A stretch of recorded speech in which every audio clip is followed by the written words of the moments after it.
Oh. Hello, viewers. Welcome to this week's edition of your popular program, Political View, reaching you live from our studio, Heritage Television, here in London. Today, my guest from my left is Prophet and Evangelist Folayan Osekita of Windows of Heaven Revivers Outreach. Is here in the studio with me on my left. And on my right is Mr. Femi Oke of the DG, the Nigerian Institute, London. Gentlemen, you are welcome. Thank you very much. Our viewers, we are not going to take more time. Today, what we are going to look into is the situation of the election in Nigeria. Last week, the general election, was postponed by INEC at the last minute.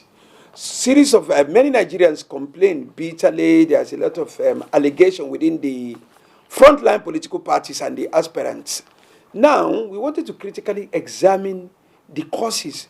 Now, we've been hearing some reports about killing, disturbances in some major cities in Nigeria. For instance, there's a report that said the break of law and order in Osun, Oyo, Kwara, Imo, and Kano. So most of all these reports, they are unconfirmed.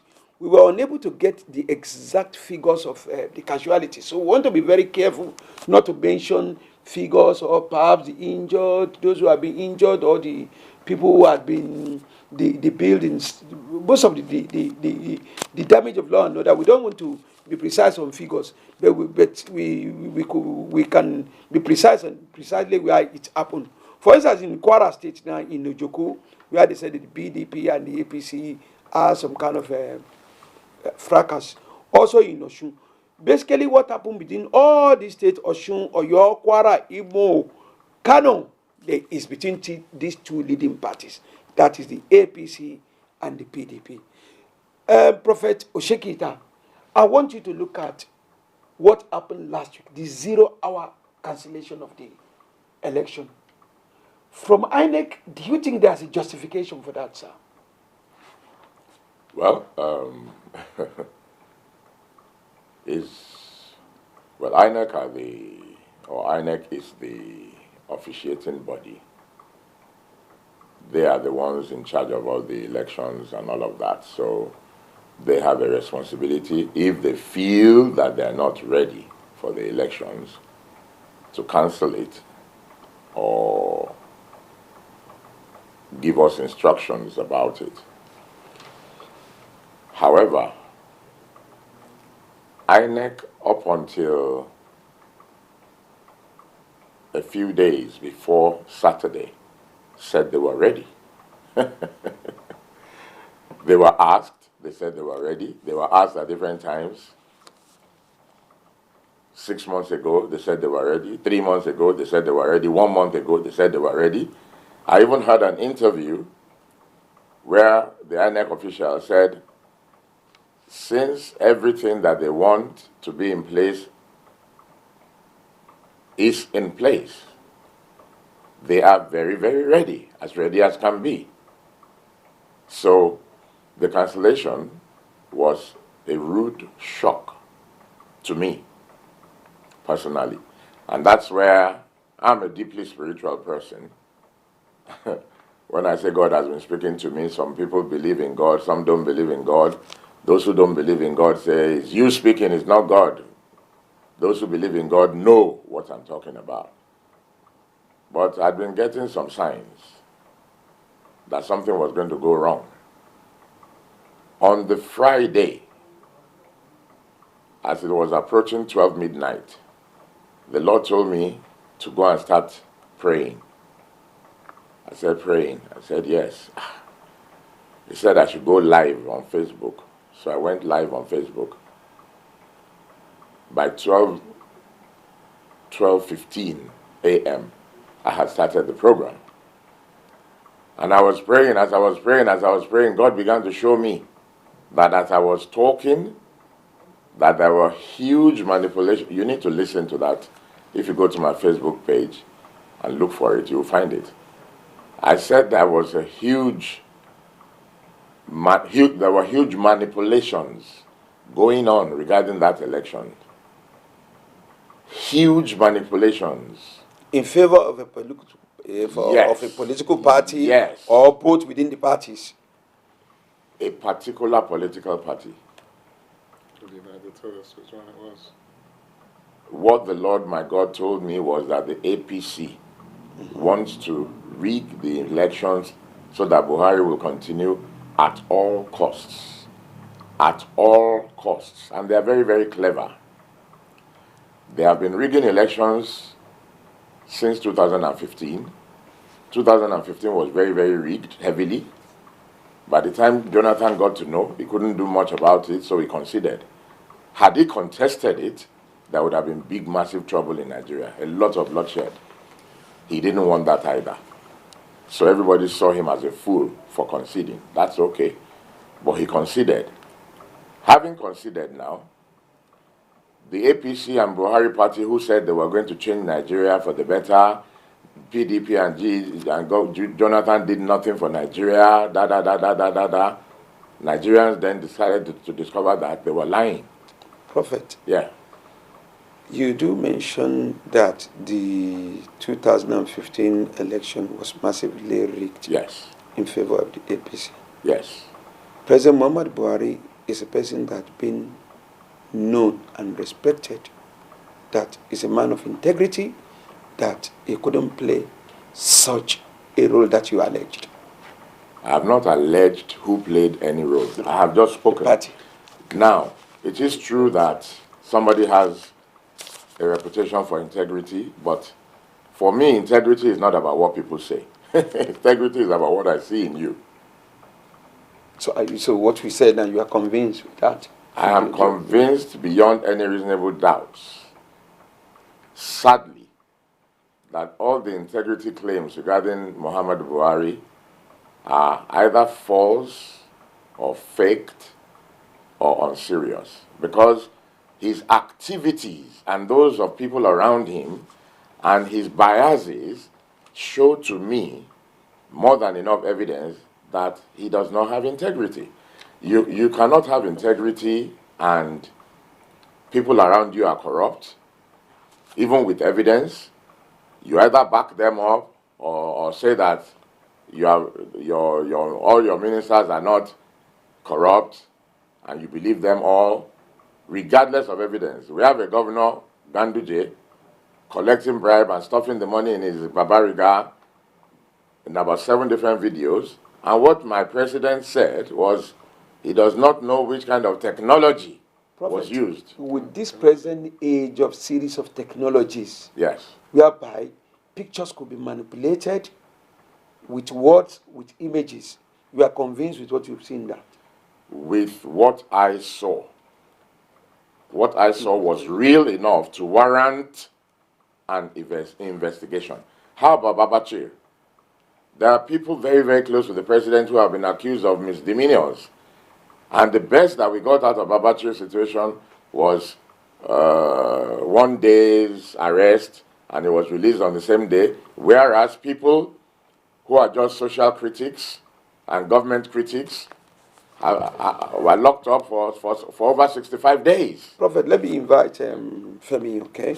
Femi, with the same question, do you want me to repeat it again, or you will take it from where? I'd love to take it off from where. Okay, immediately. Yeah, so first and foremost, what I'd like to say is that politics and religion are unholy alliances, an unholy alliance. You can't, those people that are bringing religion into politics, it's just unsavory in my view, and I think it's actually unsettling in Nigeria, because people of influence who use religion to persuade their congregation, or whether it's in the church, whether it's in the mosque, are very dangerous to Nigeria. We've seen what's happened in Boko Haram. We see Khan saying what they're saying. We really need to exercise restraint when we bring the Lord into politics. And I think that's the first thing I'll say on that. He's made many allegations regarding the elections in 2015.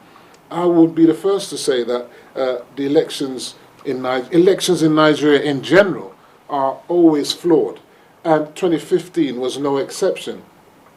And I will say that it's on record. People that are within the PDP who have said clearly, and the evidence is there. Even Yaradua, when he won, he said he knows the election was rigged.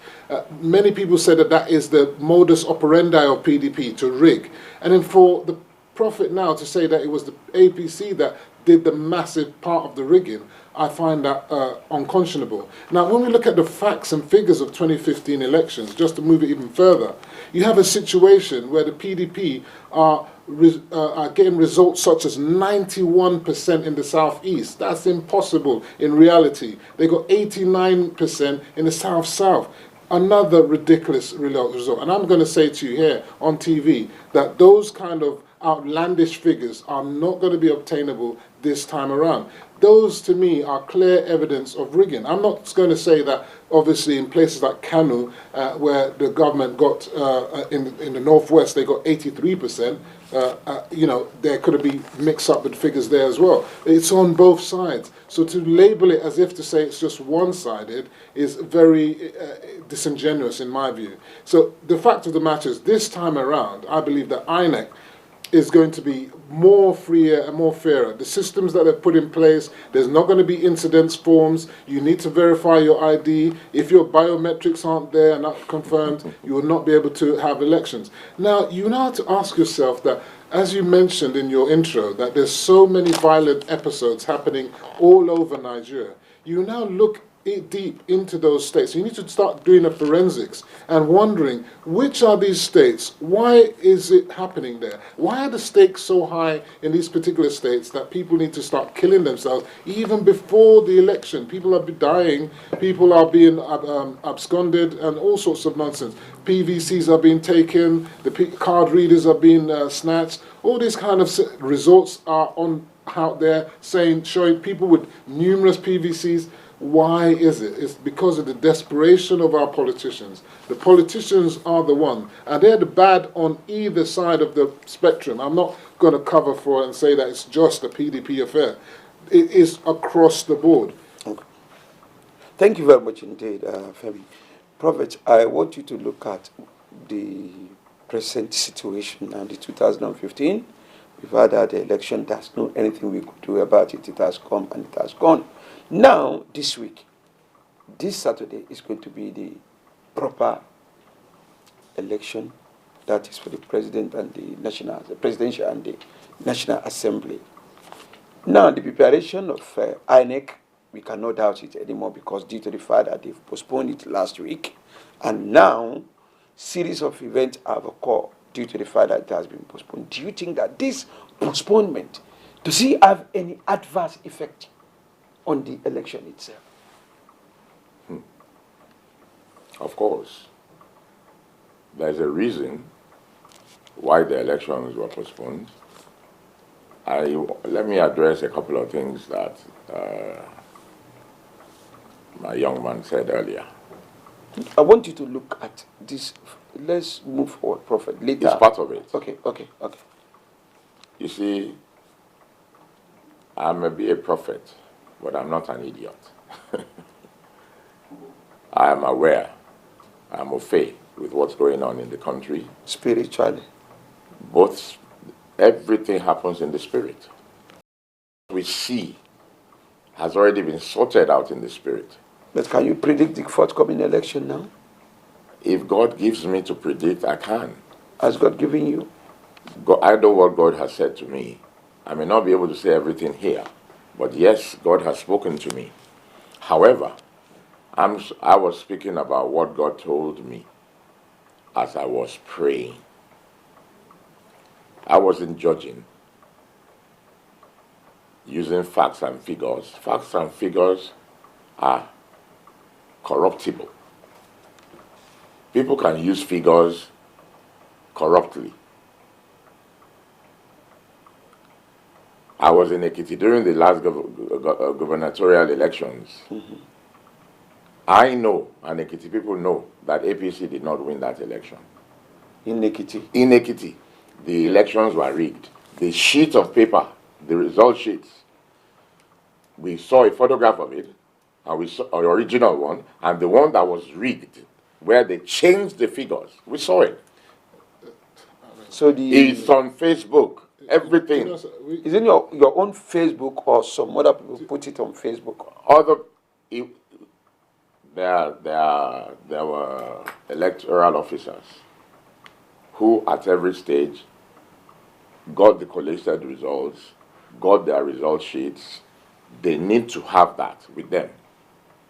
And they all were complaining that it wasn't their results from the polling stations that were read. Femi, do you Yeah, have I anything need to to- Let me, say? let me finish speaking. Okay.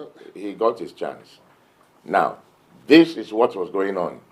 As of today, Ekiti people are not really happy. With Fayemi? Yes. Fayemi is my brother. I know him very well personally from a long time. Fayoshe is my brother. I know him very well from a long time. However, the facts are that, last week, Fayoshe entered into Ado Ekiti. The huge crowds that followed him and welcomed him could even cause intimidation to the government of the day. But we couldn't judge the huge crowd of. Hold on. I'm trying to make a point. What they practiced in Ekiti, they had practiced in Edo, in Ondo, Prophet. and they took that to I want Osun. you to look at the forthcoming election. That is the area I want you to I'm coming quickly there. address. I am coming there. Now, if somebody is incumbent and is bent on rigging, they will strategize heavily.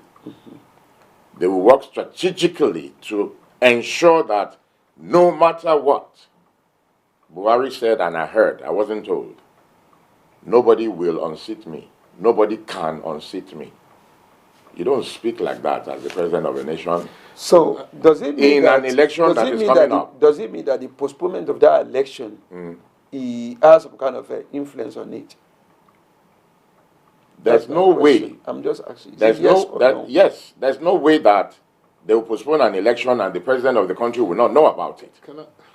Okay, can you let Femi come in? Kemi, Femi, please come in. So look, he's mentioned a number of things. I think I'm not going to go back into the Ekiti elections. The fact of the matter is that matter went to the courts. The courts have decided that Fayemi won the election fair and square. So Which courts have decided that? It's already in the courts. So the Court of Appeal, I don't know whether it's even reached the Supreme Court yet. But I mean, there has not been a final decision on PDP that. can keep going, as far as they can to see if it can be overturned. But clearly, the evidence that they're saying is not that the Prophet has just said is not on the ground. Otherwise, I don't see how they could have lost the cases so far. Now, moving forward, the fact of the matter is, this is a President Muhammad Buhari, that tells everyone that you can vote the party of your choice, vote for whoever you like. So to me, that doesn't wash well or sit well with someone that wants to rig. Look, at the end of the day, the people will have their say, and that's what's going to happen. And we can't take lessons from the likes of PDP that have been rigging elections. That's part of their DNA. They've rigged elections from day one. So at the end of the day, we shouldn't be taking lessons from them. We should start looking at reality. And the elections of Osun, Ekiti, and so on, you can see a clear difference between what happened previously. We didn't have armed soldiers and hooded people intimidating the people, arresting people, and all that in Ekiti in this recent elections. So we shouldn't take any lessons from PD. Moving forward, the pastor said that he's got he's been privileged to have God has shown him the way. I mean, we in the Nigerian Institute, we've got people on the ground, and they do, like he said, facts and figures, where they've analysed what the projections are likely to be. And from our projections, that's from polling, from about 7,000 people across the states, the 36 states and the federal capital, across the state and in local and urban areas, we predict that the president is likely to win at least 23 of the states, and Atiku will win about 12 of the states. That's our projections. There'll be no states where any of the candidates will be getting like 89% or 91%. That is unlikely in the next election. And that's going to show you the reality of what's on the ground. We have a polarized nation. It's nearly a 50-50 game. But then what you need to start looking at is, where do the particular parties have their strengths? Will they be able to hold fort in their strengths? So we know that the president is holding sway in the Northwest, and that's where the majority of votes are. we now need to ask ourselves, is he likely to continue to hold that strength? I say, and from our statistics, his strength will be reduced. But nevertheless, he will still win. And also in the Southwest, in fact, his support will increase. Because what's happening now is that tribalism, sentimental things have come into the play, where PDP in the Southeast have said, you must, I'm just finishing up, you must support our candidate because the VP is likely to be an Igbo man. And likewise, the people in the Southwest are saying, you know what, we too should support our man because the VP that's in place now is from the Southwest. So therefore, that will hold the game for the presidency. So, of course, PDP will win in their stronghold, which is South-South, South-East. But they will not get the fantastic results that they got in 2015. I can guarantee that. I say that with all sense of responsibility.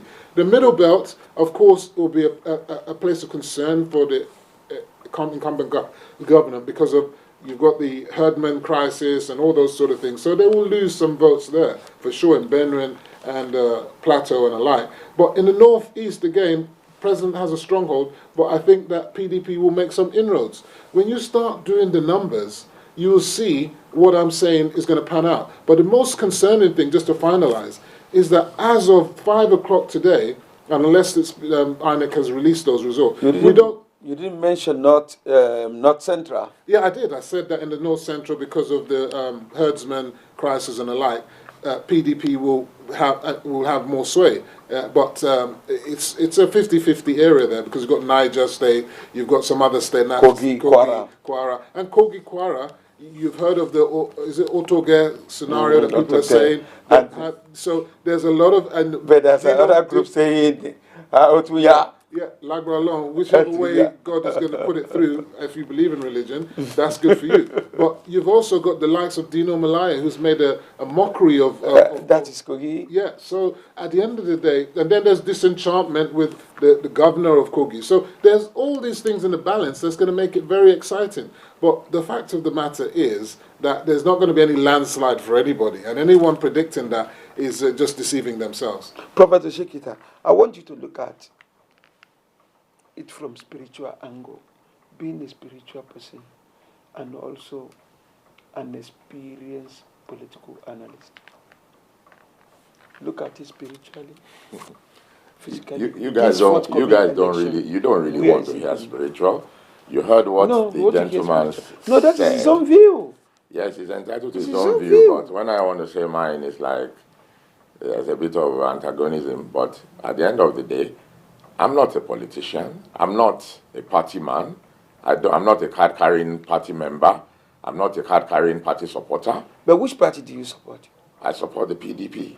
That's my choice as a human being. Brilliant. But I'm not a party man. You're not a party. You're not a member. At all. But you usually I've never joined any party. You usually vote PDP. Do I live in Nigeria? I don't live in Nigeria. So you don't visit Nigeria? I visit Nigeria, but I don't go to vote. But it doesn't mean that I don't have influence or I don't have a say. Can I don't know if you can allow me to add. Okay. It's my turn now. Yeah, I'm just... Femi, please let I'm the not prophet stopping him from speaking. I just wanted to ask a question which I think will also bring more... as a PDP sympathizer, he's clearly said he's a sympathizer for PDP. Does that cloud the prophecy that he receives? I want to understand that. Could he answer that question? I don't owe you an answer to that. No, question. you don't. I'm just asking because I'll pass on that because I find that ridiculous. You are trying to ridicule my prophetic ministry, but that's fine. You're entitled to that. A lot of people say a lot of things. Like you said, the very first thing you said was objectionable to you that I would be a prophet and at the same time be talking politics. That was the very first thing you said. I said it's an unholy alliance. That's your choice and your belief. Yes, I don't believe in that. Yeah. Our vice president is a pastor. You're not complaining. Well, he's a pastor, a proper pastor of the Redeemed Church. But you're not complaining. But he doesn't bring his religion into his politics, and that's what really? We're saying. That's why he's kept quiet with all the killings against Christians. As I say, he doesn't bring. Where Christians are mauled. It's caught across. It affected both religions. It did not. Hold on. It might affect both religions. Both religions did not. There are sheikhs and Islamic leaders speaking up for the Muslims. But do you watch Sam Omar said the platform episode last I Sunday. am not interested in... Because there was a particular imam that I forgot his name. He was the one who protected large Christian numbers of people. I read about that. That's human. That's humanity for you. And that is excellent. I commend him for that. If only our religious people are like that. If I say especially the Muslims now, some people will start throwing tantrums, but we see what's happening with Boko Haram. They are Muslim-based. We see what's happening with Fulani herdsmen. They are Muslim-based. And yet some Muslims will hate it when you say that, when you associate all of the terrorism with Islam at all. They hate you for it. But that is the reality on the ground. The Boko Haram, they have cardinal points, all rooted in the Holy Quran. The Fulani herdsmen have their cardinal points. Do you have evidence to this? It's all over the internet. This is not about me speaking. Prophet, let us move away from that because it could cause a lot of controversy. Yeah, By the time people start coming in, I want you to look at this election. My question was that the election has been postponed. The election has been postponed. Yes. And this week we are going to have election. I want you to look at it from spiritual angle of it. Everybody has been praying for peaceful and fair atmosphere election. Do you see it being peaceful? What are the measures that people could take? I want you to advise me. I don't see it. I would like to see it as being peaceful, but I don't see it as being peaceful. Spiritual? Yes. Has God spoken to you? There's going to be a lot of bullying and intimidation. You will see it. And when there's bullying and intimidation, it may come from both sides. Between the both party or one particular party? It may come from both sides. Be precise, sir. Oh, God. Okay. I am not God. Okay. It will likely come from both parties. However, one party is far stronger than the other party. Let us look at the issue of corruption. Mm-hmm. Buhari said he's fighting corruption with the APC, but who are they really fighting? The corruption fight has been so lopsided against the PDP. It's as if the corruption fight is only against the PDP. Even the chairman of the APC said, if you have any issues like corruption and stuff like that, if you join the APC, your sins are forgiven. He said it, and nobody checked him. Yes, nobody corrected him. Nobody checked him. He didn't recant his words. He didn't take his words back. So, with that happening, the president's call that people would lose their lives if they snatch ballot boxes, let's assume both parties do that. One party will be covered, and the other party will be killed. Because from the corruption fight, you can see that APC protect APC, and they go after PDP. That is open to everybody, including the international community, who have run commentaries on this. So I'm not just speaking. I'm not partisan. I'm saying what has been happening, where even INEC materials were printed. The contract was given to somebody who is contesting on behalf of APC, is also a contractor for INEC.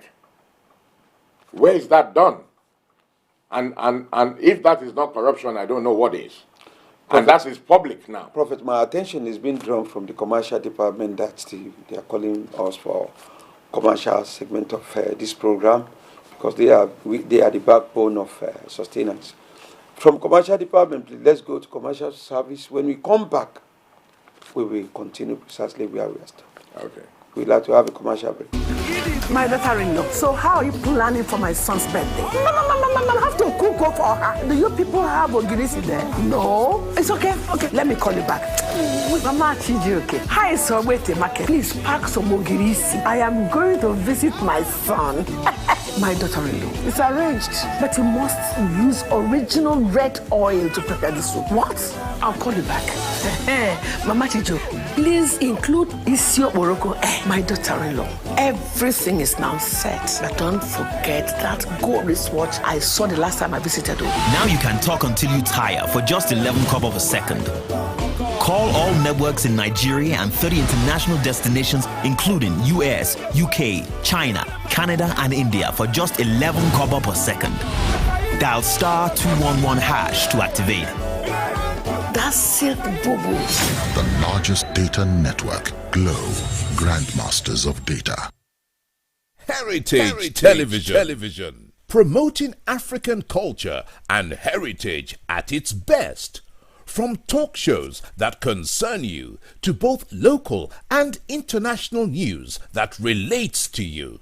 From grassroots football to African children's programs. Heritage Television. We cover your social and special events like weddings, birthdays, church anniversaries, and so on, and broadcast them live on our apps and online. Heritage Television, broadcasting everything about culture and heritage. Heritage Television. We've got it covered. Do download our apps on both Android, iOS, and Windows mobile platform. Heritage Television, your very own TV station.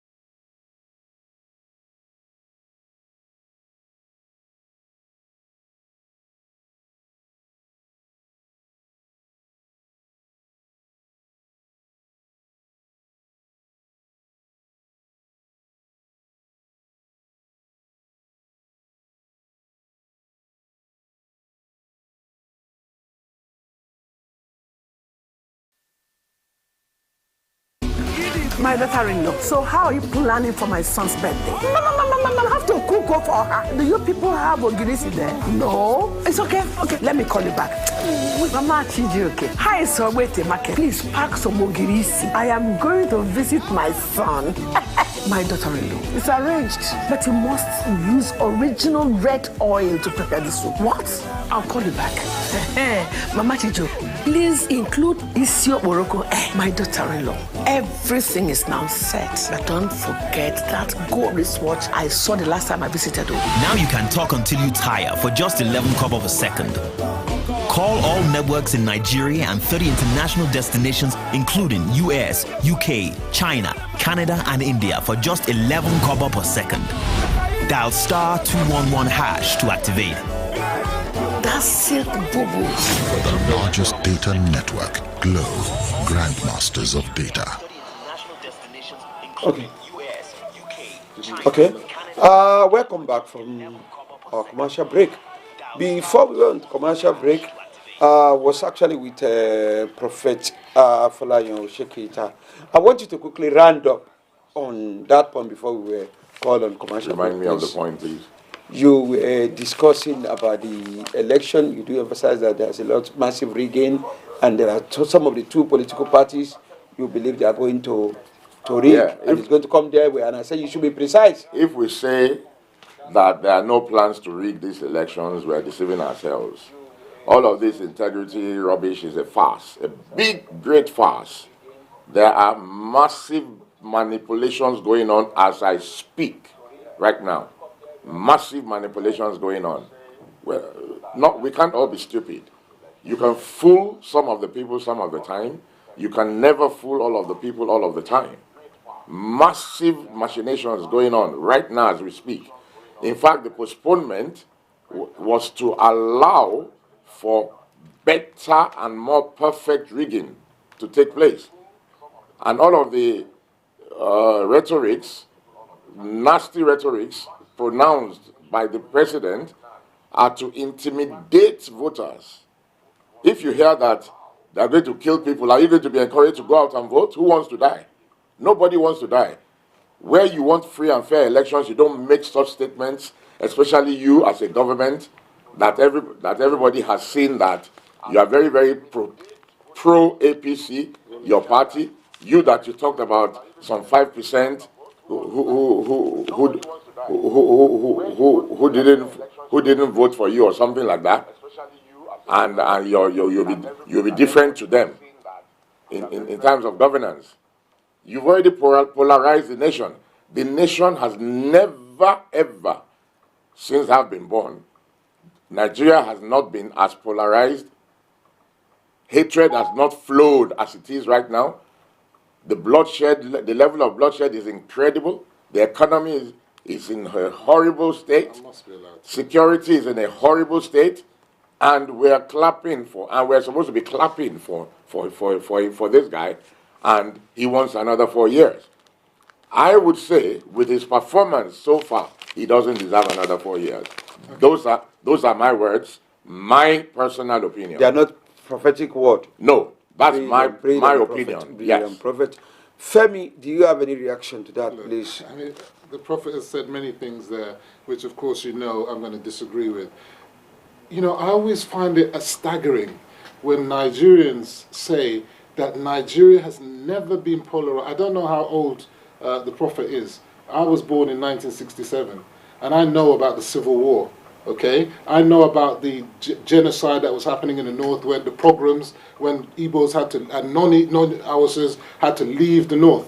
Look, we should. You know about the Civil War. I didn't intercede when you spoke, sir. You did. No, I didn't. You know about Civil War only what you were told. Moderate, you have to let me speak what I'm saying. You're saying what I didn't complain when he interjected when I was talking. I didn't complain. You say when I know I was born in '67, and I'm telling you that I know what happened, and I've researched it, and everyone knows, and the facts are there. So when we say that Nigeria has never been polarized before, as bad as it is now, to be quite frank, that's staggering misconstruction of the actual reality of life. 2 million people, minimum, died in that civil war. Are you telling me that when we say that it's worse now than ever before, we are actually desecrating those people that died? Because 2 million people died in the space of nearly 3 years, 1967 to 1970. It was actually less than 3 years. Over 2 million people died. So when anyone starts telling you that, look, Nigeria has never been polarized, people have never died in this number ever before. Those are your words, not my words. I mean,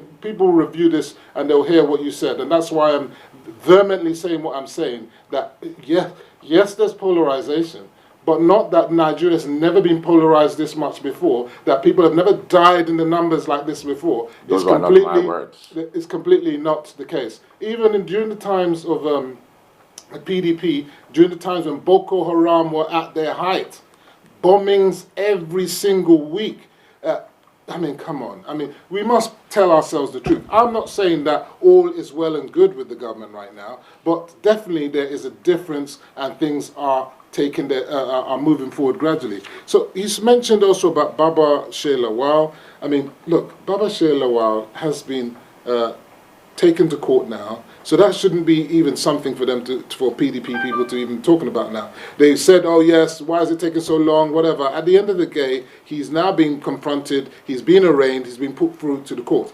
And for you to say that we shouldn't allow him to be on bail is quite staggering, because most of the time, people are always saying that, oh, all the accused should be allowed to have bail. I mean, we know about Dasuki, but they say that there's national security interest as to reason why he is not being released. Of course, I as a person for freedom would prefer that everybody should be freed. But look at the likes of someone like Nnamdi Kanu from IPOB. They allowed him to be free, and where is he? I saw him last time in Jerusalem. He's a born-again Jew now. I don't really know what's going on. These are the kind of nonsense that we do in our state, where we pick and choose who we want to be free, we pick and choose who we want to be for. You say that the fight against corruption is lopsided, and you've got to remember that the federal government is at this stage in the fight concentrating on federal government corruption. And who was the power in place at that time in the federal level for 16 years? Was it not PDP? So it's inevitable that the major characters that will be caught up in the whole quagmire and the rot of 16 years of corruption are likely to be majority PDP entities. That's not to say that there isn't corruption at the state level. And to further bolster my point, there were 2 governors who were of APC construction, previously PDP persons, who have actually been imprisoned. So we should really say like for like. At the end of the day, the fight of against corruption needs to be reinvigorated. I agree with you that there is a semblance of lopsidedness, but I've given you my reasons for that. And I'm moving forward. We need to do more on that fight.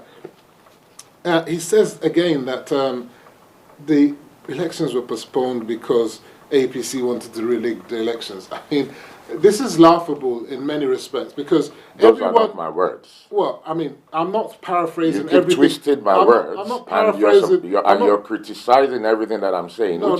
Which is, if that's why you're here, that's fine. No. However, why I'm here? You cannot say things that are not my words and quoting me. Prophet, excuse me, Femi, both of you are Nigerians. Yeah. And I strongly believe that you are expressing your view. You are not representing any political party. Absolutely. Initially, I don't know that even the Prophet has some kind of a soft spot for PDP.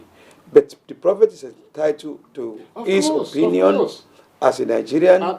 You yourself, you are entitled to your own opinion. And I wouldn't like a situation whereby both of you I'm will not. be picking words. Okay. Kindly address it the that way I'm not doing that, but he's the one doing it, but it's not getting checked. Then, okay, Femi, excuse me. Prophet, I want you to let us look at the main issue now, because since July 1967, when the military came into the landscape of Nigerian political scene, we believe that is where the problems. Somebody is on the call. Hello? Good afternoon. Hello. Hi. Good afternoon. Who's on the line? Where are you calling from, please, for the interest of our viewers at home? I'm calling from just outside London, Hertfordshire area. The name is Citizen AY. Citizen AY, okay. Okay, thank you very much. Thank you. Hello, hi. Okay. Hi. I've been following the 2 gentlemen, Femi, good friend, and the pastor. Femi, obviously, from APC, and the pastor supporting PDP. Okay. The question I'd like the 2 of them to really answer for me, really, is, in view of the expose that Natasha Akpoti released today on the internet, whereby she showed that APC men had ballot papers in their possession, when in fact, if we're having, nobody should have those papers before the Saturday election. How can we guarantee that this election is going to be fair in the true sense of the word? Bearing in mind that that's just one case. There are other cases involving both PDP and APC, where we've got ballot papers that should not be in anyone's possession, along with the card readers. How can we guarantee that we are going to have a free and fair election? Okay. Thank you very much, Citizen AY. This is precisely the question I'm asking, that the postponement of the election, I hope that is not going to affect the proper conduct of the election on Saturday. Is that going to be some kind of a situation whereby it will give room for those who want to manipulate? The Prophet, actually, you've addressed that area. I said it before. You said it. Yeah. But before the call came in, I wanted to also to look at this area. I said, since the July 1967, when the military came into the political landscape of Nigeria, is that where it was 67. 67, it started in 67 and 67. 66. The first one was 66, January 15, 1966. Then the second was July 1967. That was the counter coup. So is that not when the problem started? Up to now, which we are finding very difficult to resolve. Prophet. Yeah, I mean, if you look at a tree, you see the leaves and it begins to fruit, lovely fruits and all and all. Nobody thinks about the roots. Okay. If you think about the fruits on a tree and you're enjoying the fruits on the tree, or maybe because the fruits are not good, so you are not enjoying the tree, what do? You want to cut the tree down. However, you cannot cut Nigeria down. But there are things that were rooted in the past. For every cause, there's an effect. Huge potentially devastating causes that have had potentially devastating effects on what we see today. What we see today didn't start today. All of the husband crisis and all of this didn't start today. I heard Ahmadu Bello say some devastating things in public. Nobody challenged him. What year was that? I can't remember the year. Where he was saying that almost like his grandfathers owned the land and Nigeria belongs to them and they must take it all over and stuff. And he has followers up till today. You asked for roots. Something to do with roots. That's what I'm addressing. So everything that you're seeing today is rooted in the past. You just mentioned one of those roots. The 1967-1966 crisis is still with us today. Why do you think IPOB That's actually what led fighting? to the Civil War. Yeah, that's what led to the Civil War. But that's the level of polarization in Nigeria at that time was quite minimal. That was a war. But the IPOB, not virtually everybody from the East that supported IPOB. I know that. I know that. The gentleman said earlier that what I said was false, that Nigeria is more polarized today than ever before. But it's not false. And I'm not the only one saying it. I know we can't all, my people in the Yoruba culture say, we can't all sleep and have our heads in one direction. Absolutely, yeah. So we would have differences in opinions, in values. Some people's opinion would differ. The beauty of a supposed democracy, government of the people, by the people, for the people, not government of some people, by some people, for some people. That's what you think we have. That's what I know. That's what we have right now. And I support the Prophet in that. Femi. I support him 100% in what You he's know, saying. so we have to learn to be patient with one another. That's how we can live together. Femi is sitting there. He's saying things, but he's very clever. He's picking things from what I've said and lashing me with it in beautiful, excellent English. I understand English language, but I'm not doing the same thing to him because I'm not that wired like that. I wouldn't do that. But I will make my points. Prophet. That's what we need in Nigeria. We need to understand. I have Muslims in my family. We have never been at war. With one another? With one another. Brilliant. The Muslims are very, very strong and very, very intimidating, but we get along. I remember when my grandmother was being buried. My Muslim brothers gave us hell. However, we just thought, well, okay, that's the Islamic way, that's it. We didn't even take a fuss. We lived together. Nobody killing anybody, nobody chasing anybody. So why on earth will some people gather together and say, others must become Muslims by force, and if they don't become Muslims by force, have you seen that? They start cutting them. It's all over the internet. There are videos. But, Prophet, I don't want you to base your report. Internet is out there. Anybody could put anything on it. I want you to look at the broad situation in Nigeria. Listen. What is happening? If you have any available facts. Can I just finish? Yeah. You can knock me all you want, but you No, cannot it's a question, stop me. Pastor. You cannot stop me from saying the truth as I know it. The social media is there for everybody, and a lot of information flies. Some of the people will say this is fake news, that is fake news, and then you realize that it's not fake news.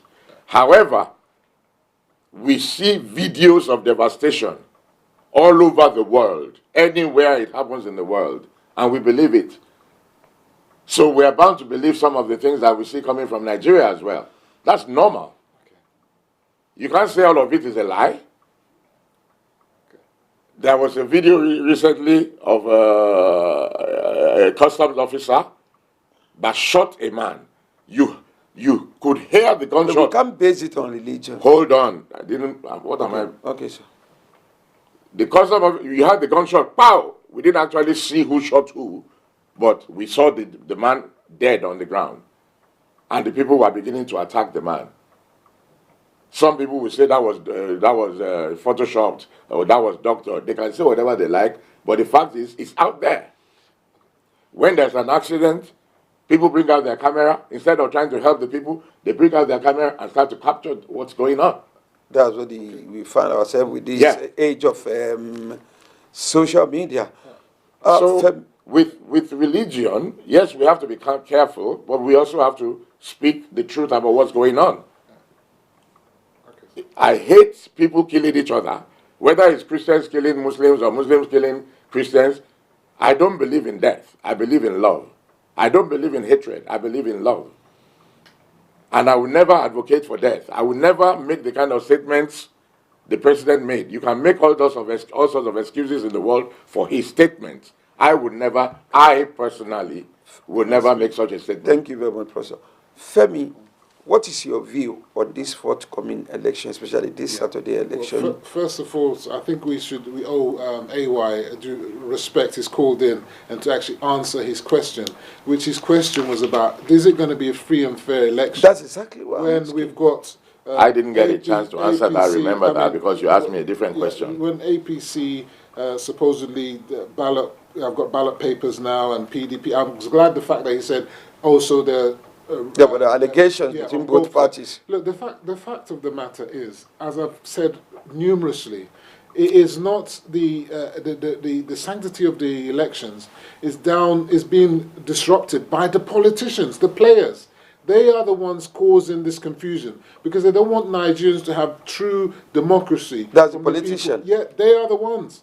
For their own selfish interests, not because of the interests of the people. They must rule by all means, do or die. And that's why you're seeing all these fakeries, all these bombings, all these arsons and so on. And it's very disturbing. And and it's because of that, as unpalatable as it may be to people, that the president made that statement that to the effect that, look, if you are going to be taking thugs, armed thugs, to go and snatch ballots and whatnot, and even risk people's lives, even killings. We know that these people don't go there with the intention of just taking the back. They will kill whoever stops them from doing it. So definitely it's down to the security authorities to intercede.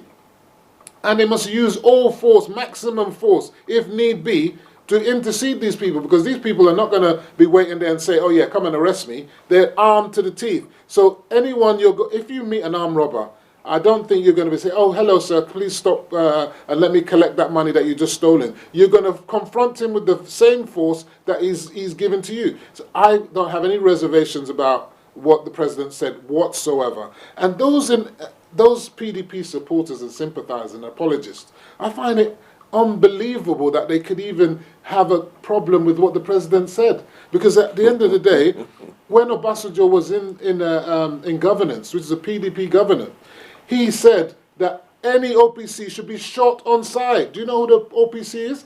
The Oduduwa People's Congress, isn't it? The people, those Oduduwa people. People's Congress. He said they should be shot on sight. Gani Adams, isn't it? And all that, those type of people. They were to be shot on sight if they did whatever it is they were doing. There was also rioting that happened. And the president then, with Atiku and President Obasanjo, also said rioters should be shot on sight. Not only that, go into the village of is it Odi village? Odi village. Yeah, what happened there? Level that place. So, it's just, come on, it's ridiculous when, and those will say, oh, yeah, if it was bad then, why should we continue with the badness? What you shouldn't be doing is to read unnecessary meaning into what the president is saying. What the president is actually saying is that, look, we don't want a situation where any politician, and he made it clear, any politician is going to damage the sanctity of these elections by rigging or ballot snatching with armed thugs and whatever. And that it is those people that want to do that should be fearing what the president is saying. If you're law-abiding and you're not going to engage in those kind of actions, I don't see what there's no complaint. You're going to do your civic duty. You're going to come away from there. You're going to wait for the ballot count. Once it's counted, you take a picture of the ballot of the results sheet that's pasted in your booth. Great, move on, no problem. But those who want to truncate our elections, not allow it to be free Free and and fair. fair. They are the ones that. Listen, as I said it to you already, if I hope I get a chance to to me, respond. it's tantamount to armed robbery. Stealing the ballot is also a form of armed robbery. So if you feel that you can do armed robbery on the franchise of the citizens of Nigeria, you deserve all that's coming to you. That's my view. Prophet, you said I should allow you to make a comment on that. Now, please kindly make it brief because I have a question. Now, again, the anti-corruption fight is totally and heavily skewed against the PDP. Again, I note, I'm not a PDP man, but I love fairness. In some of the allegations... At the elections, okay. APC tried to rig, PDP tried to rig, but APC is in power at the federal level, so they are protecting their own. And people, APC people, were freely saying it, that Fayose did it, Jonathan did it to cover Fayose, so they are going to experience exactly the same thing. Like a retaliation. Two wrongs don't make a right. On the one hand, you are saying that all the parties are doing it and it is wrong. On the other hand, you are saying it's the PDP that is worse at it. So how can you be comfortable with that? I'm not comfortable with that. I know that come Saturday, APC will also try to snatch ballot boxes where they have strongholds. PDP may also try, but just like when Boko Haram comes to attack a village, or when Fulani herdsmen are attacking some people and they call for the police don't turn up, or when they turn up, they turn their face. And until the people get wiped out, before they come to their rescue, and they end up arresting the people who are the victims. We've heard all these reports. Which part of Nigeria has that happened? In the middle belt, largely. Okay. And the same thing will likely happen if there are people snatching ballots. The security forces will be protecting those who are of the APC whilst killing those who are of the PDP. That's easy to work out. Because this government said, Buhari said, do you expect me to treat the people who voted for me exactly the same way as those who didn't vote, the 5% who didn't vote for me or whatever? He said it. On record? On record, yes, and he didn't deny it. Prophet, he didn't withdraw it. I believe that at this moment, this is the time that we need to educate our people. We need to sanitize. 95%, 5%. They are very clear. These are the period I believe we should educate our people, especially the election is drawing closer. And the those who are going to be the casualty of this, if there's any problem anywhere, are just ordinary people on the street. I want you, being a man of God, no, can you look at what message? Ordinary people on the streets will also be affected. That's what we need, some kind of that's what my APC brothers and sisters don't realize. Perhaps a guidance that what will... Short of not going to vote at all. That's the only way you can protect yourself in this. Okay, when did you go and vote? But if you go and vote, somebody comes to carry a snap ballot box, and somebody starts shooting them. The bullet can hit anybody else. We must not... If you are shooting somebody carrying a ballot box, is it only that person that the bullet will hit? I want you to advise me about this for me. Do you foresee that people are coming to snatch ballot boxes? They've been doing that at every ballot. There's somebody is on the line. Hello? Hello, Citizen AY here again. Who is that, please? Citizen AY here again. Citizen AY. Okay, thank you. Yes. Hello, hi. Yes, I noticed, I thank both sides for trying to answer my question, at length, in some respects. Now looking forward, the problem we face in our nation in 58 years still remains the lack of infrastructure. So when you talk about either APC or PDP or even the military government prior to those, the fact remains that our infrastructure as a country has been allowed to fall into a state of total abandonment and disrepair. To date, what plans have APC or PDP got in place to actually address the critical factor that the infrastructure represents? They are the bedrock for any viable economy. I'd like to hear from Femi from APC. Okay, thank you. What manifesto plans to have in APC right now that Nigeria can count on? And I'd like to hear from the pastor. What PDP have in their manifesto Have you that heard deals his with the question? lack of Yeah, I've heard his clear question. infrastructural loss that we have in Nigeria? I'd like them to answer that, please. Okay. Thank you, AY. Thank you, Mr. AY. Citizen AY. Femi, can you take that I'm glad question? that we've get into the issues, and I think it's important that the people out there hear the issues that are not about character assassination and all these scaremongering tactics that a lot of people are doing out there. You just need to look at what's happening on the ground in terms of what's happening with the APC in infrastructure. You've got numerous roads that are being built all across the nation, in every region. They are out there. The pictures are out there. They don't lie, and the people are out there testifying it. They've got videos. They're seeing it, and it's real. I come from Abeokuta, and I thank God. My dad used to work in Nigerian railways. He knows what it means to have railways. And for years, as AY has said, the railway in Nigeria has been comatose. You need to ask yourself, as a nation of 59 years, why is it that we were still using the narrow gauge railway throughout our nation from the time of over 100 years ago till now? Who were the governments that were in place that should have made that change and never did anything about it? First, it was the military. Then it was the NPN. Then it was the PDP for 16 years. Are you telling me that in 16 years they couldn't build a proper standard gauge railway to various states in the nation? The only one that they ever tried to do was the one from Abuja to Kaduna. And and it wasn't even completed within the 16 years. We now see that from Abeokuta to Ibadan is practically finished. The Vice President and many people have gone on the trip from Lagos to Abeokuta. You out there can do the same thing. It's not, I mean, the prophet is sniggering, if you like, but to me, that's laughing. Laughing, however you want to look at it.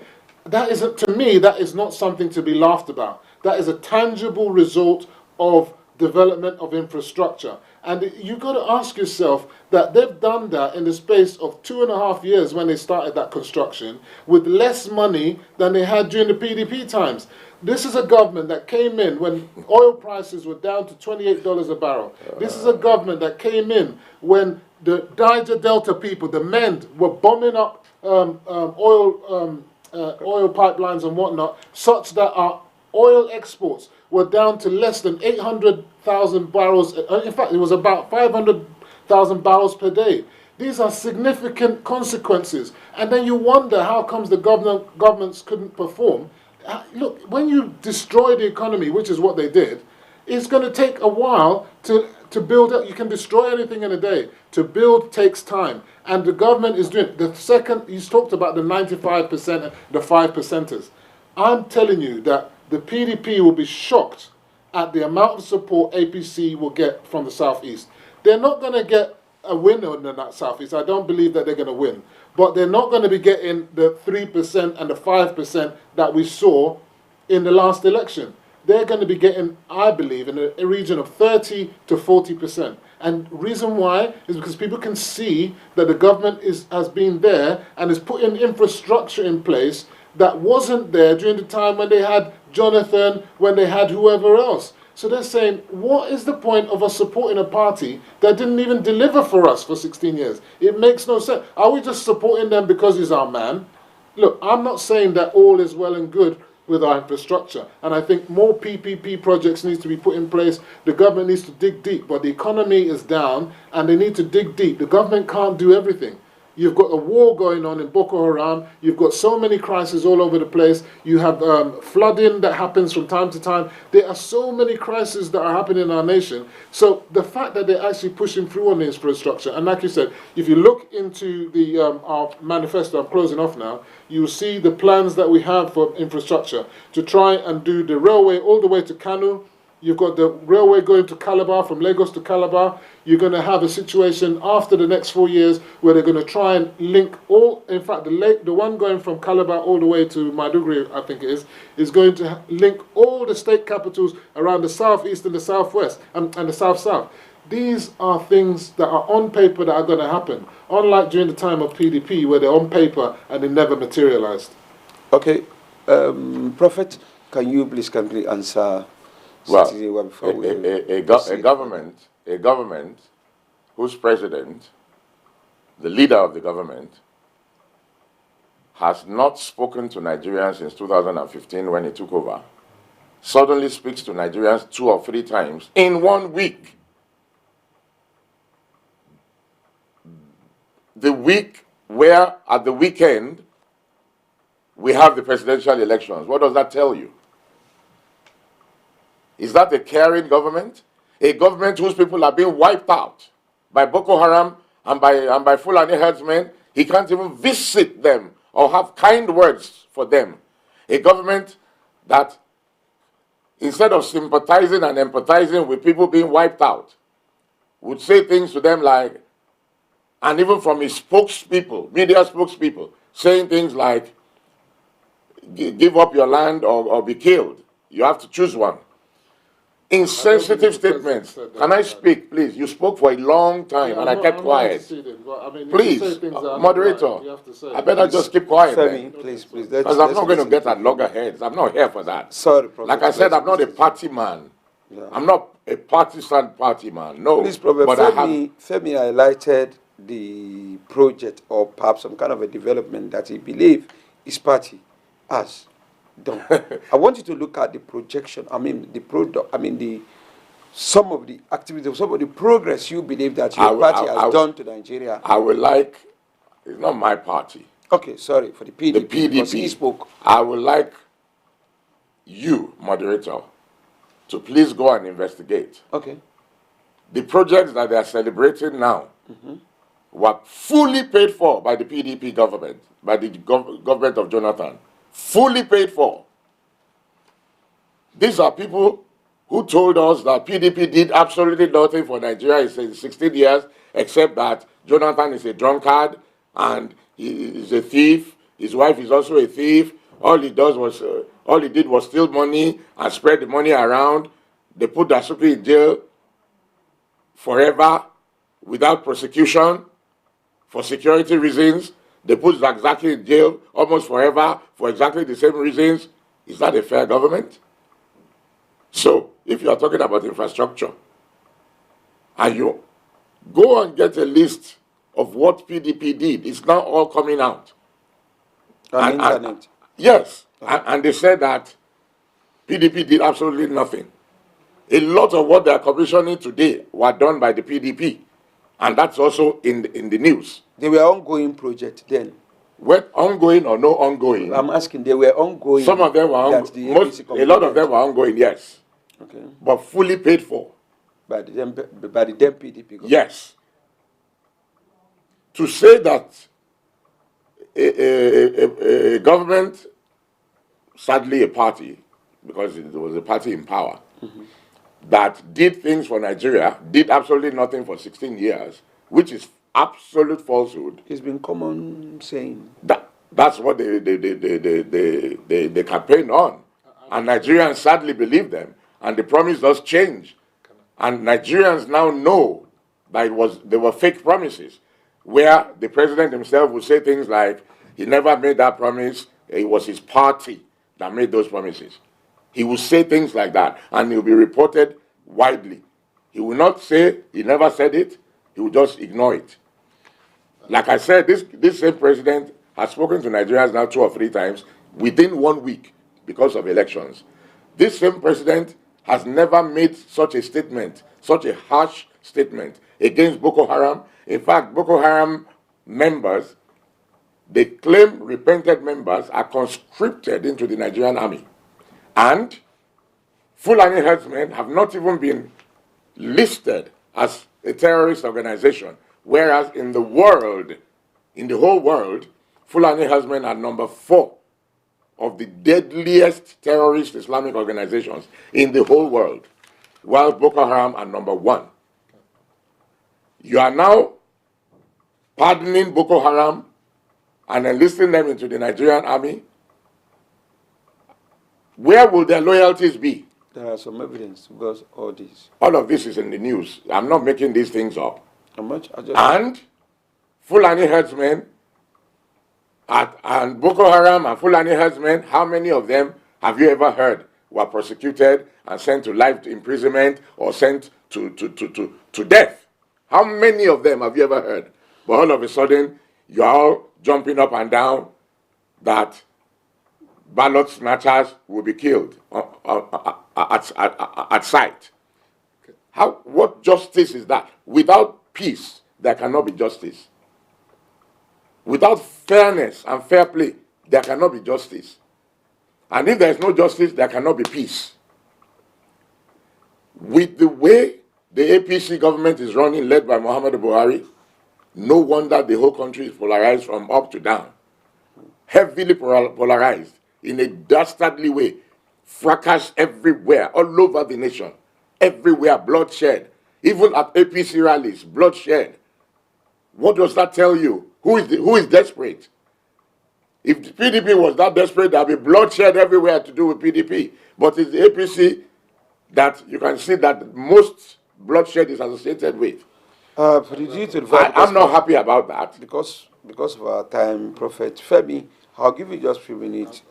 But I want you to round up your view with advice to the electorate at home, so that they can be able to. You've given me the appellate Prophet Femi. I'll accept that, no problem. Look, the fact of the matter, the prophecy that I'm going to say to you is that APC is going to win the elections. That's no doubt about that. And the fact of the matter is that this idea that most PDP apologists keep spreading, that the president doesn't speak, he's only speaking now, is all this and that. It goes to what they do. They're talking about the character, but when you want to ask them, what is it you're going to deliver? How are you going to perform? How are you going to put food on the table? How are you going to, create all these infrastructure? How are you going to do? You can't hear anything from them. They concentrate on character assassination, and rather than actually get into the meat and drink of it and what is they're going to do, because they don't have anything they're going to do. What are you going to do? What they're going to tell you is that, don't worry, when Atiku comes in, all your problems will be solved. All your job, we'll have jobs for everybody. There will be no more unemployment. There will be no more poverty. Everything is going to be miraculously come to pass, and it's going to be great. And that's actually a lie, a complete lie. But when you ask them, how are you going to fund this miracle? How are you going to put this thing together? What do we hear? We're going to sell NNPC to our friends. They're going to give amnesty to people who are corrupt. I mean, this is ridiculous. You understand? So at the end of the day, it's a choice for the people out there. Do you want to go backwards? I mean, in my school we say, forwards ever, backwards never. Onwards to the next level. That's what I suggest to people to do. Don't look backwards, because looking backwards, and it's not that we're saying that there was nothing done in 16 years, because this is not what we're saying. What we're saying is that it was 16 years of mediocre governance. Mediocrity should not be accepted by any person whatsoever. The shambles that Annexa performed is another level of mediocrity. The 16 years was mediocre governance. If you as a person accept to return to that mediocrity, you're sealing your fate. You're doomed. Nigeria cannot move back to that station whereby in 16 years no railway was built. In 16 years, Lagos-Ibadan Expressway was bogus, nothing. In 16 years, Lagos to Shakamu wasn't done. There's so many, I can go on and on and on and on. And not only that, they had bountiful amounts of money in terms of the budget. So, he's also said it in his own words, and I don't want to misquote him. He said, all those things were budgeted for, were paid for. Then you now ask, if they were paid for, why weren't they done? And then what happened to the money? And that's the situation that we find ourselves in. They are the party that will bring poverty development to the nation. They dole out money, but you never see the results of what they're doing. We have doled out the little money that the government has, and you can see the effects of it. Go to the second Niger bridge. It's in reality, it's not on paper. The things that they're going to do in Mambilla Plateau, it's going to happen, it's in reality. The railway lines, People are on it. In fact, they've already given a free service. If you're ever in Nigeria now, I ask you to get on that train so you know it's reality. Our gentleman here is trying to suggest that these are all fake stuff. There are realities, reality on the ground, and that's what we're going to deliver. We're going to intensify the fight against corruption. We're going to increase. He said a lot of things that I didn't say. You're not correcting him, but you're not giving me a chance to talk. We're going to increase infrastructure spending, and we're going to help the poor and the needy with our social intervention program. That is what APC will deliver in 2019. Prophet, please accept my apology because both of you were, bringing point from your party point of view, and I'll try as much as possible to be independent. Please, before we round up, if you have anything to say, because from the commercial department, they've been drawing my attention that this program is about to come to an end. What is your advice to our viewers at home, especially those in Nigeria who are going to vote on Saturday? My fellow Nigerians, PDP was a government for 16 years. They said PDP didn't do anything. They lied to you. They told you they're going to bring you change, solid change. Jonathan is a thief, he's a drunkard, he's a this, his wife is this and da. Instead of change, they brought you pain. More sorrow, more tears, and more blood spilled on our streets. Everything is worse in Nigeria. If you say you don't know that, you are deceiving yourself, then you don't live in Nigeria. So, maybe the hunger has not reached your family yet. It will soon reach. If the hunger has reached your family and the pain, you felt the sorrow, the tears, and the blood, this is your opportunity to change this wicked, evil, heartless government that we have today. A government that does not care about its citizens. A government that calls youths lazy. A government that goes all over the world misrepresenting us. A president that goes all over the world making critical mistakes at critical times, at critical places, embarrassing the nation. A government that does not care about you. A government that cannot even speak to you, except a few days to the election, suddenly he's speaking to you 2 or 3 times. A government that says ballot snatchers must be killed on sight. A government that could not give instructions to his army to wipe out Boko Haram that he promised us that he would deal with effectively within 6 months. A government that said Boko Haram have been technically defeated, and yet Boko Haram is still killing people up till today, including an increase in the number of soldiers, our soldiers, that Boko Haram is killing. A government that has given the Fulani herdsmen free hand to kill Nigerians all over Nigeria, no longer only in the north. They are now killing people in Ekiti, in Anambra, in Ebonyi. If that is the government you want to continue on Saturday, go and vote for them, APC. But if that is not the government you want to continue, my advice for you is to go and vote massively on Saturday for PDP, for Atiku. I'm not a party man, but I love fairness. The government of Muhammadu Buhari has not been fair to Nigerians, has not been fair to all. He said, I am for everybody and I'm for nobody. But we know now who he is for. That is very clear to all Nigerians, unless you don't want to see and you want to join the bandwagon of people who see no wrong, no evil done, see no evil, hear no evil about Muhammadu Buhari and the APC, whereby only the PDP are election riggers. Only the PDP are corrupt. Everything evil in Nigeria is only PDP. If you believe that, go and vote for them again. But if you don't believe that, this is an opportunity. Whether they rig or not, no matter how wise they are, get out there. Don't be afraid of their soldiers. Don't be afraid of death, because you die only once. Prophet. Go out and vote massively for the candidate that will not be so divisive, that will not be so evil, go and vote for Atiku Abubakar and the PDP. That's my advice for my listeners. Thank you, Pastor. Femi, I want you to advise people back home.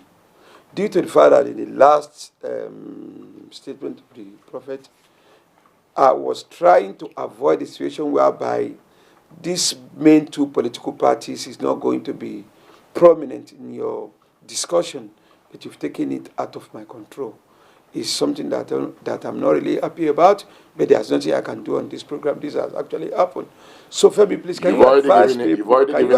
You've already given him a chance. I am the one that didn't get the chance. I finished speaking now. You want to give him the last opportunity now, and that's not fair. I must note that. I want you to advise people back home about how people can go and vote free and fair. But I don't want you to if I say I don't want you to mention about any political party, honestly, you two gentlemen, I'm happy to do that. Please. I urge all Nigerians out there to do their electoral duty and exercise their duty to vote. This is a very crucial time in Nigeria. It's a polarized situation, as you can hear from the discourse that you've had today. So you know that it's very critical that you make that decision and go out and vote. Your vote will count. Anyone that tells you your vote won't count is lying to you. They don't want you to vote because they know that you have a chance to make a difference in this election. So whether you're going to go for APC, PDP, or AAC, or APM, or any other plethora of 74 different candidates, make your decision known. Let people go out there and do their civic duty and do it with pride as a Nigerian and confidence that your votes will count. I urge you to do that in the best interest of the Federal Republic of Nigeria. Thank you very much. Thank you very much, Femi. Viewers, this is where we're going to draw the curtain of this program this week. It has been a very, very interesting program.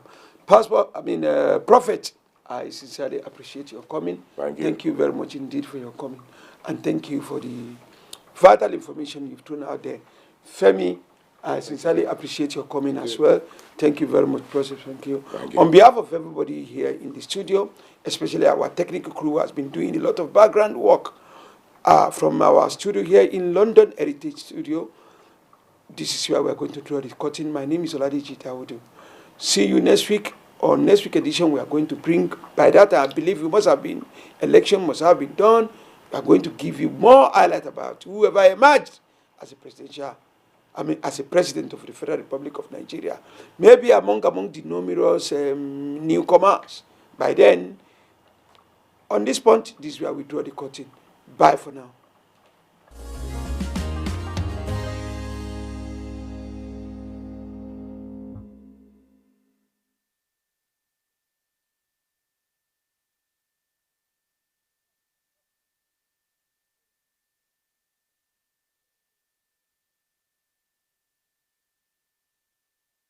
Heritage Television. Promoting African culture and heritage at its best. From talk shows that concern you to both local and international news that relates to you. From grassroots football to African children's programs. Heritage Television. We cover your social and special events like weddings, birthdays, church anniversaries, and so on, and broadcast them live on our apps and online. Heritage Television, broadcasting everything about culture and heritage. Heritage Television. We've got it covered. Do download our apps on both Android, iOS, and Windows mobile platform. Heritage Television, your very own TV station. My daughter-in-law, so how are you planning for my son's birthday? I have to cook up for her. Do you people have ogirisi there? No? It's okay. Okay, let me call you back. Mama Chijioke. Hi, so wait a market. Please pack some ogirisi. I am going to visit my son. My daughter-in-law. It's arranged, but you must use original red oil to prepare the soup. What? I'll call you back. Mama Chijo, please include Isio Morocco. My daughter-in-law. Everything is now set. But don't forget that gold wristwatch I saw the last time I visited. Now you can talk until you tire for just 11 kobo a second. Call all networks in Nigeria and 30 international destinations, including US, UK, China, Canada, and India for just 11 kobo per second. Dial star 211 hash to activate. That's silk boo-boo. The largest data network, Glow, Grandmasters of Data.